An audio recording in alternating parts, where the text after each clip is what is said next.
الحمد لله الذي لم يزل ولا يزال حيا قيوما عالما قديرا مدبرا سميعا بصيرا، ونشهد أن لا إله إلا الله وحده لا شريك له، ونشهد أن محمدا عبده ورسوله صلى الله عليه وعلى آله وأصحابه وسلم. أما بعد، قال الله تبارك وتعالى: فأعوذ بالله من الشيطان الرجيم، بسم الله الرحمن الرحيم، والفجر وليال عشر، صدق الله العظيم. وقال النبي صلى الله عليه وسلم: ما عمل آدمي من عمل يوم النحر أحب إلى الله من إهراق الدم، أو كما قال عليه الصلاة والسلام. بزرگوں اور دوستوں اور قابل احترام ساتھیوں، ذو الحجہ کا مہینہ چل رہا ہے. قرآن و احادیث کی روشنی میں اس مہینے کی اور بطور خاص اس کے پہلے عشرے کی بڑی اہمیت و فضیلت ہے. چنانچہ قرآن کریم میں اللہ تبارک و تعالی کا ارشاد ہے: والفجر ولیال عشر، قسم ہے فجر کی اور 10 راتوں کی. امام التفسیر حضرت ابن کثیر رحمۃ اللہ علیہ فرماتے ہیں، یہاں 10 راتوں سے ذو الحجہ کے ابتدائی 10 دن مراد ہے. پہلا عشرہ اس مہینے کا مراد ہے، اور ہم اور آپ جانتے ہیں کہ قسم اسی چیز کی کھائی جاتی ہے جو قابل تعظیم ہو، جو عظمت اور بڑائی والی ہو. اللہ تبارک و تعالی نے ان 10 دنوں کی قسم کھائی. اس کا مطلب یہ ہے کہ اس مہینے کا پہلا عشرہ یعنی پہلے 10 دن یہ بڑے فضیلت اور اہمیت والے ہیں. خود نبی کریم صلی اللہ علیہ وسلم کا ارشاد گرامی ہے کہ ذو الحجہ کے پہلے عشرے میں ہر دن کے روزے کا ثواب سال بھر کے روزوں کے برابر ہے، اور ہر رات کی عبادت کا ثواب شب قدر کی عبادت کے برابر ہے. سیدنا عبداللہ ابن عمر رضی اللہ تعالی عنہما ارشاد فرماتے ہیں کہ نبی کریم صلی اللہ علیہ وسلم نے فرمایا کہ سال کے تمام دنوں کے مقابلے میں جتنا محبوب اللہ تعالیٰ کو اس مہینے کے 10 دن ہیں، اور دن اللہ کے نزدیک اتنا پسندیدہ اور محبوب نہیں ہے. ایک اور روایت ہے جو عرفہ کے دن سے متعلق ہے. یوم عرفہ یعنی اس مہینے کی 9ویں تاریخ، نبی کریم صلی اللہ علیہ وسلم نے فرمایا: جو شخص 9ویں تاریخ کا روزہ رکھے، مجھے اللہ تعالیٰ کی ذات سے امید ہے کہ اس دن کے روزے کی بدولت اللہ تعالیٰ اس کے 1 سال پہلے اور بعد کے گناہوں کو مٹا دیں گے. تو یہ جو ایام چل رہے ہیں، حضرت ابن عمر رضی اللہ تعالیٰ عنہ کی روایت میں ہیں کہ اللہ تعالیٰ کے نزدیک سب سے پسندیدہ ایام سال کے تمام دنوں میں یہ 10 دن ہیں. لہذا نبی نے فرمایا کہ تم تسبیح کی، تحمید کی اور تہلیل کی کثرت رکھا کرو، یعنی سبحان اللہ پڑھنے کی، الحمدللہ کہنے کی اور لا الہ الا اللہ پڑھنے کی کثرت رکھا کرو. کثرت سے ان کلمات کو پڑھا کرو. معلوم یہ ہوا کہ یہ ایام فضیلت والے ہیں، ان میں غفلت اور لاپرواہی سے کام لینا اپنا نقصان کرنا ہے. جتنی زیادہ سے زیادہ ہو سکے انسان تسبیحات پڑھے، اپنے اوقات کو عبادتوں میں لگائے، نفلی اعمال میں لگائے، یہ نفع بخش اور مفید ہے. اور اس مہینے کی عظمت اور فضیلت اس وجہ سے بھی ہے کہ اس مہینے کے اندر 2 ایسی عبادتیں رکھی ہیں اللہ تعالیٰ نے جو بڑی نرالی ہے اور عظیم شان والی ہے. ایک ان 2 عبادتوں میں سے ایک حج جیسا عظیم فریضہ، اور دوسرا قربانی۔ حج کے تعلق سے تفصیلی بیان آپ کے سامنے آ چکا ہے۔ قربانی یہ بھی ایک عظیم فریضہ ہے، بڑے ثواب کا کام ہے۔ حضرت زید بن ارقم رضی اللہ تعالی عنہ کی روایت ہے، صحابہ کرام نے اللہ کے نبی صلی اللہ علیہ وسلم سے پوچھا ما ہذہ الاضاحی یا رسول اللہ، اے اللہ کے رسول یہ جو ہم قربانیاں کرتے ہیں، جانوروں کا خون بہاتے ہیں، اس کی حقیقت کیا ہے؟ نبی کریم صلی اللہ علیہ وسلم نے جواب میں فرمایا ہی سنت ابیکم ابراہیم، یہ تمہارے ابا حضرت ابراہیم علیہ السلام کی سنت ہے، یہ ان کی یادگار ہے۔ صحابہ نے کہا ما لنا فیہا، اے اللہ کے رسول ہم یہ جو خون بہاتے ہیں ہمیں اس میں بینیفٹ کیا ملے گا، ہمارے لیے اس میں فائدہ کیا ہے؟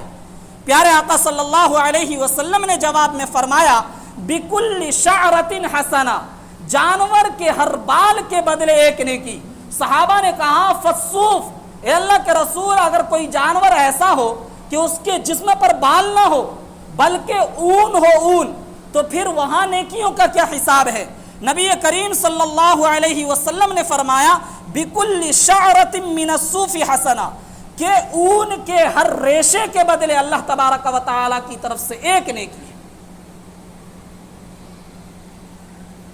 ہمیں معلوم نہیں جانور کے جسم پر کتنا بال ہے، اور ٹیکنالوجی کے اس ترقی یافتہ دور میں بھی ابھی تک کوئی ایسا آلہ اور ہتھیار ایجاد نہیں ہوا، کوئی ایسی مشین نہیں آئی جو جانور کے یا انسانوں کے سر کے بالوں کو گن کر حتمی اور یقینی طور پر بتا سکے کہ اتنے بال ہیں۔ مطلب یہ ہے کہ قربانی کرنے پر جس طرح جانور کے جسم کے بالوں کو گننا ایک مشکل ہے، نہیں گنا جا سکتا، بہت بال ہوتے ہیں، اسی طرح قربانی کرنے پر ثواب بہت ملتا ہے، بہت ثواب ملتا ہے۔ حضرت عائشہ صدیقہ رضی اللہ تعالی عنہ کی روایت ہے، اس سے بھی قربانی کی فضیلت کا پتہ چلتا ہے۔ اما عائشہ صدیقہ رضی اللہ تعالی عنہ فرماتی ہیں کہ محبوب صلی اللہ علیہ وسلم نے فرمایا ما عمل آدمی من عمل یوم النحر احب الی اللہ من احراق الدم، کہ قربانی کے دنوں میں اللہ تعالیٰ کے ہاں سب سے محبوب اور پسندیدہ عمل اگر کوئی ہے تو وہ قربانی کرنا ہے۔ سیدنا حضرت عبداللہ بن عمر رضی اللہ تعالی عنہ کی روایت ہے، وہ فرماتے ہیں اقام رسول اللہ صلی اللہ علیہ وسلم بالمدینہ 10 سنین یضحی، کہ رسول اللہ صلی اللہ علیہ وسلم نے اپنے دور نبوت میں 10 سال مدینۃ المنورہ کے اندر قیام فرمایا، اور اس 10 سال کے دوران اللہ کے نبی کا معمول قربانی کرنے کا رہا ہے۔ نبی کے عمل سے قربانی ثابت ہے، نبی کے قول سے قربانی ثابت ہے۔ نبی کریم صلی اللہ علیہ وسلم نے اپنے قول کے ذریعے، اپنے فعل کے ذریعے لوگوں کے دلوں میں قربانی کی اہمیت اور فضیلت پیدا کی ہے، اور قربانی نہ کرنے والوں کے لیے بڑی زجر اور توبیخ والے کلمات بھی اللہ کے نبی نے کہے۔ چنانچہ اللہ کے نبی کا ارشاد ہے من وجد سعة لأن يضحي فلم يضحي فلا يحضر مصلانا، کہ اللہ تعالیٰ نے جس انسان کو اتنی استطاعت دی ہو، اتنی طاقت دی ہو، اتنا مال دیا ہو کہ وہ اللہ کے لیے قربانی کر سکتا ہو لیکن وہ پھر قربانی نہیں کرتا، تو خبردار وہ انسان مسلمانوں کے عیدگاہ میں حاضر نہ ہو۔ کیوں؟ اس لیے کہ عید یہ اللہ تبارک و تعالیٰ کی طرف سے ایک گفٹ ہے، ایک تحفہ ہے، یہ خوشی کا دن اللہ تعالیٰ نے دیا، لیکن کن کو؟ فرما بردار بندوں کو، نافرمانوں کو نہیں۔ جو لوگ استطاعت کے باوجود قربانی نہیں کرتے وہ نافرمان ہیں، ان کو یہ حق نہیں ہوتا کہ وہ مسلمانوں کی عیدگاہ میں اس خوشی میں جا کر شریک ہو۔ خلاصہ کلام یہ کہ جو لوگ صاحب استطاعت ہے، قربانی کن کے لیے کرنا ضروری ہے؟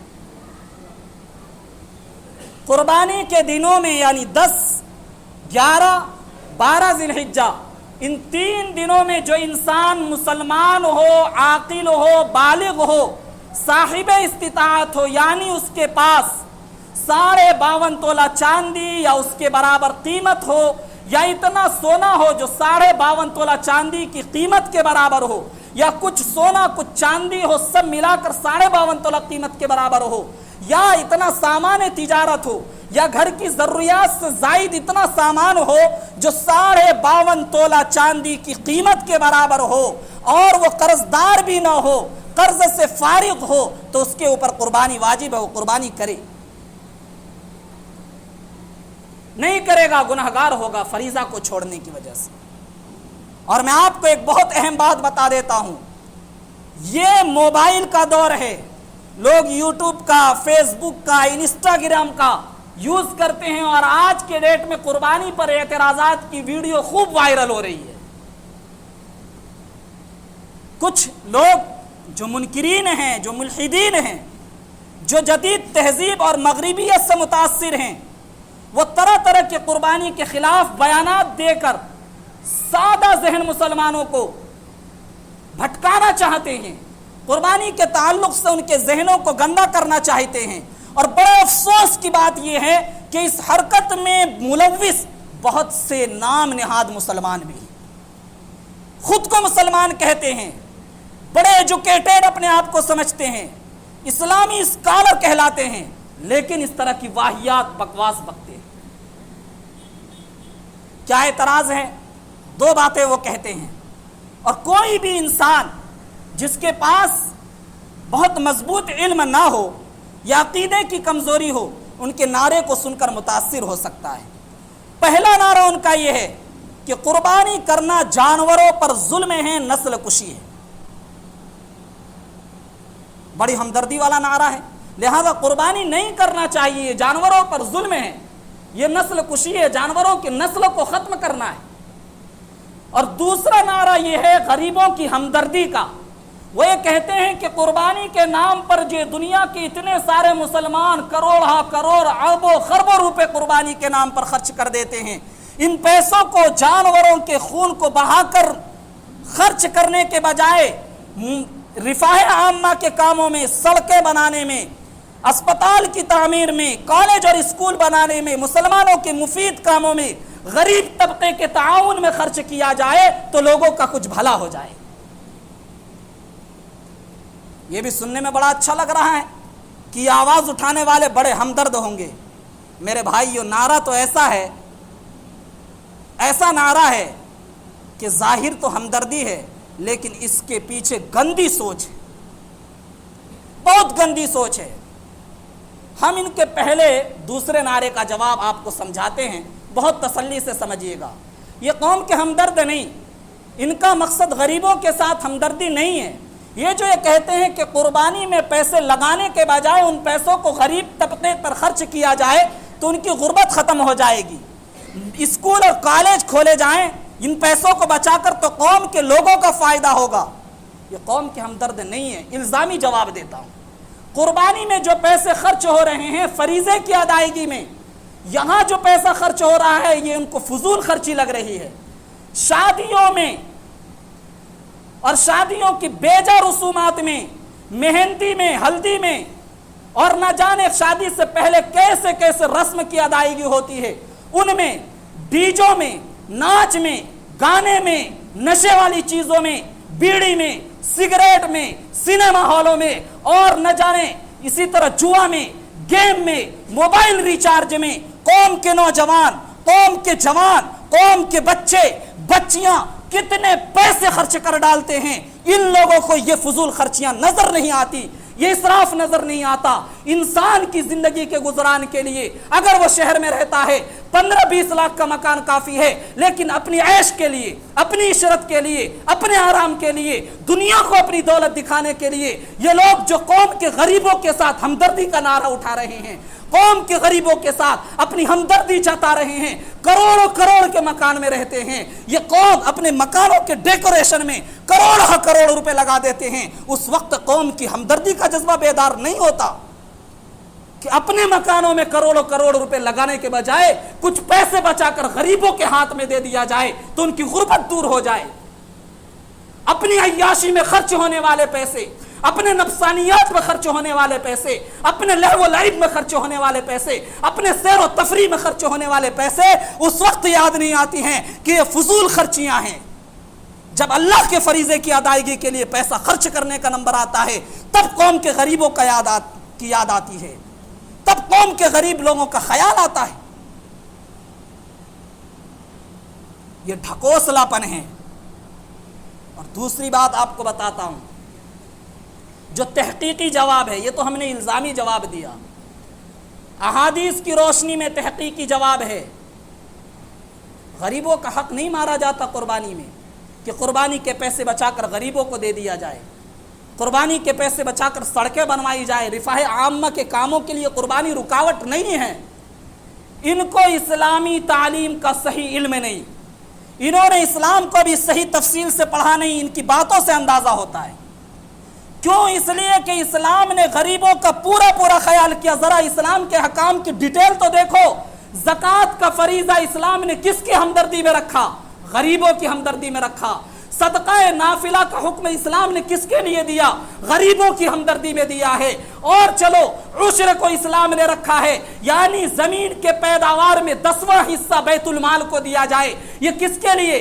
سڑکیں بنانے کے لیے، اسکول بنانے کے لیے، کالج بنانے کے لیے. اسلام نے خراج کا حکم دیا ہے، یعنی ٹیکس لینے کا حکم دیا ہے کہ بزنس کرنے والوں سے، خراجی زمین میں پیداوار کرنے والوں سے ٹیکس لیا جائے. یہ ٹیکس لینے کا حکم اسلام نے کیوں دیا؟ اسی لیے دیا کہ ٹیکس کا پیسہ لے کر بیت المال میں جمع کر کے سڑکیں بنائی جائیں، اسکول بنائے جائیں، قوم کے بچوں کے لیے اور قوم کے لوگوں کے مفاد کے جو کام ہے وہ کیا جائے.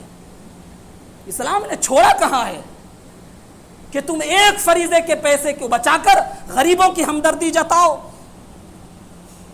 چھوڑا کہاں ہے اسلام نے؟ ذرا تفصیل سے مطالعہ تو کیجئے.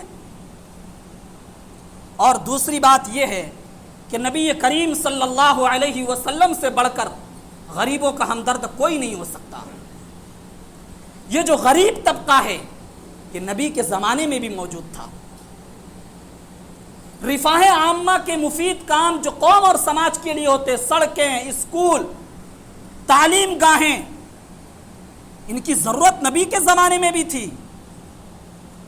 اس کے باوجود نبی کریم صلی اللہ علیہ وسلم کا ارشاد ہے کہ قربانی کے دنوں میں اللہ تعالیٰ کے نزدیک سب سے پسندیدہ عمل قربانی کرنا ہے. اللہ کے نبی نے یہ نہیں فرمایا کہ قربانی کے دنوں میں سب سے پسندیدہ عمل غریبوں کا تعاون کرنا ہے. جس پر قربانی واجب ہو، اللہ کے نبی نے اس کے لیے فرمایا کہ قربانی کے دنوں میں سب سے پسندیدہ عمل قربانی کرنا ہے. اور آپ جانتے ہیں آج کے ڈیٹ میں جو غریب طبقہ ہے، نبی کے زمانے میں جو غریب طبقہ تھا وہ تعاون کا زیادہ محتاج تھا. اس کے باوجود نبی کا فرمان یہ ہے کہ قربانی کے دنوں میں قربانی کرنا افضل ہے. کیا آج کے لوگ نبی سے زیادہ قوم کے ہمدرد ہو گئے؟ لوگوں کی غربت کا زیادہ خیال کرنے والے ہو گئے؟ کچھ نہیں. میں نے آپ کو بتایا کہ ان کے اس نعرے کے پیچھے گندی سازش ہے. مسئلہ قوم کی ہمدردی کا نہیں، مسئلہ رفاہ عامہ کے کاموں کے کرانے کا نہیں، مسئلہ عام لوگوں کے ذہن کو گندا کرنے کا ہے، لوگوں کو گمراہی کے راستے پر ڈالنے کا ہے. خدا کے حکم سے لوگوں کو روکنے کا مسئلہ ہے کہ کسی طرح خدا کے حکم سے مسلمانوں کو روک دیا جائے.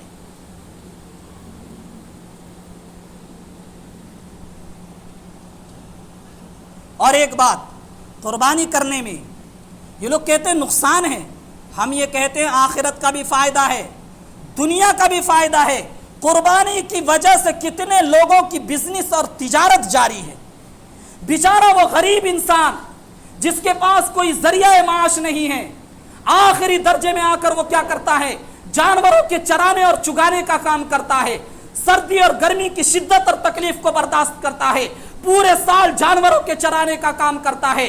سال کے عام دنوں میں اس کے جانور کی قیمت اتنی نہیں ہوتی جتنا قربانی کے ایام میں ہوتی ہے. اور وہ قربانی کے ایام میں اچھی قیمت میں اپنے جانوروں کو بیچ کر اپنے گھر کا خرچ چلاتا ہے. وہ جھونپڑیوں میں رہنے والا غریب، وہ پھوس کے مکان میں رہنے والا غریب، وہ بارشوں میں رہنے والا غریب اپنے گھر کا خرچ قربانی کے ان جانوروں کو فروخت کر کے چلاتا ہے. اور آگے سنیے، ان غریبوں سے، ان چرواہوں سے جانور کو بیپاری خریدتے ہیں. وہ سواری کے گاڑیوں میں ان جانوروں کو بھر کر لاتے ہیں. مارکیٹوں میں اور بازاروں میں کتنے لوگ ہیں جو سواری کی گاڑی میں ڈرائیونگ کا کام کرتے ہیں، انہیں نفع ہوتا ہے. لاکھوں لاکھ سواری کی گاڑیوں میں وہ پیسے کماتے ہیں.